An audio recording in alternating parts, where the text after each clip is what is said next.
တနေ့မှာကိုဝင်ရှိနေတဲ့မိန်းကလေးတယောက်ဟာဆေးရုံမှာအစားအသောက်ပို့ဆောင်ရင်းသူမမျောလင့်မထားတဲ့လူတယောက်နဲ့ထိတ်တိုက်တွေ့လိုက်ရပါတယ်။အဲ့ဒီလူကတော့သူမပိုက်ထဲကကလေးရဲ့ဖခင်ဖြစ်နိုင်တဲ့အာနာကြီးစာဖြစ်နေခဲ့တာပါ။သူမကချစ်ပတ်စံလေးကိုပျော်ရွှင်စွာရေတွက်နေချိန်မှာပဲသူကလက်မောင်းကိုဖမ်းဆီးပြီးရက်ခိုင်းလိုက်ပါတယ်။သူမနှလုံးသားကုန်မြန်လာပြီးသူကသူမကိုအချိန်ကြာရှည်ရှာဖွေနေခဲ့တာကိုသိလိုက်ရပါတယ်။အဲ့ဒီအချိန်မှာပဲလွန်ခဲ့တဲ့တလကမေးမရတဲ့တညကိုမျှဝေခဲ့တဲ့လူဟာသူပဲဖြစ်နေတယ်ဆိုတာသိလာပါတယ်။ဘာမှမပြောဘဲသူမကိုအပြင်ဘက်စီဆွဲခေါ်သွားပါတယ်။ကားတကားနဲ့မတော်တဆခြေထောက်ထိခိုက်သွားတဲ့အခါသူကချက်ချင်းကူညီပြီးထိုင်ခိုင်းကဒဏ်ရာကိုနူးညံ့စွာဆောက်ရှောက်ပေးပါတယ်။သူ့ရဲ့ဂရုစိုက်မှုကိုမြင်လိုက်ရတော့ကိုဝင်ရှိနေကြောင်းပြောချင်လူနီးပါးဖြစ်သွားခဲ့ပါတယ်။ဒါပေမဲ့ကားထဲမှာကာတွန်းအလှဆင်လေးတွေမြင်လိုက်ရတော့သူမမိသားစုရှိပြီးသားလို့ထင်မှတ်ပြီးလှုပ်ဝက်ထားဖို့ဆုံးဖြတ်လိုက်ပါတယ်။အတိတ်ခတ်ခဲကြောင့်သူမကသူ့စီကပတ်စံချေးလိုက်ပါတယ်။သူမအလုပ်ပိုင်းတိုင်းလုပ်ပြီးစုထားတဲ့ကြောင်းကြီးကိုမိခင်ကခိုးယူပြီးသားငယ်အတွက် brand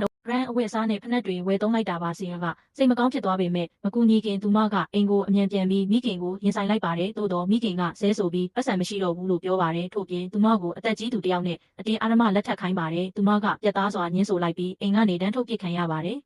သွားစရာမရှိဘဲလမ်းပေါ်လှည့်လည်နေစဉ်ဇယောက်ပြန်ပေါ်လာပြီးသူ့ကုတ်အင်ဂျီကိုသူမပခုံးပေါ်မှာပျော့ပြောင်းစွာတင်ပေးကသူ့အိမ်ကိုခေါ်သွားပါတယ်။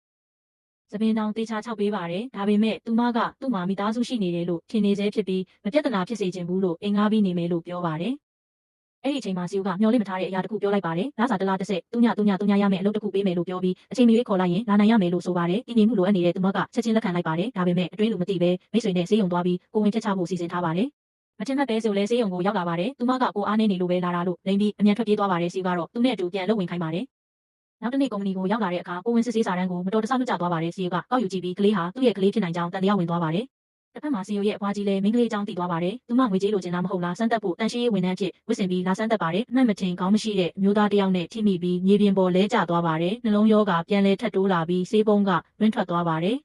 ။အခြားသူတွေမကြည့်ကြပေမဲ့မိန်းကလေးကမနှောက်ယှက်ပဲအမြန်လာကူညီကာကွယ်ပေးပါတယ်။နောက်ဆုံးမှာအဖွားကြီးကသူမဟာစီယိုရဲ့အဖွားဖြစ်ကြောင်းထုတ်ဖော်ပြောဆိုပါတယ်။လူတိုင်းမယုံကြပေမဲ့စီကိုယ်တိုင်ပေါ်လာတဲ့အချိန်မှာတော့အားလုံးအံ့အားသင့်သွားကြပါတယ်။